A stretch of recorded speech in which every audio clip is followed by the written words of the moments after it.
অন্যের জন্য শুভ কামনা করলে এটা ফিরে নিজের দিকে আসে, এটা খেয়াল রাখেন। এটা একটা লাইফ হ্যাকস শেয়ার করতেছি, আজীবন কাজে লাগবে।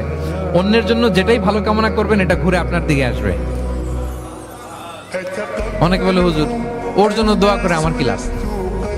নিজের জন্য আল্লাহ আমারে মাফ করে দাও, আল্লাহ আমারে সমৃদ্ধি দাও, আল্লাহ আমার বেতন বাড়াও, আল্লাহ আমার ব্যবসায় বরকত দাও, আল্লাহ আমার ছেলেরা হাফেজ বানাও, আল্লাহ আমার বউ, আল্লাহ আমার মেয়ে, আল্লাহ আমার আমার আমার সব আমার ভালো আপনি চাচ্ছেন নিজের জন্য, অন্যদের জন্যও চান।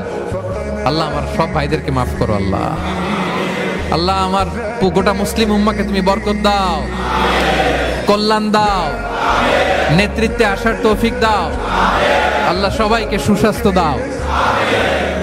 এটা ফিরে আপনার দিকে আসবে।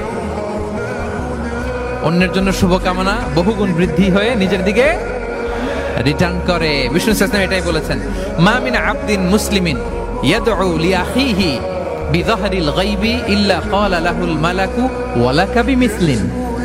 কেউ যদি তার ভাইয়ের অনুপস্থিতি তার ভাইয়ের জন্য দোয়া করে, ফেরেশতারা ওই দোয়াটা তার জন্য আগে আগে করে।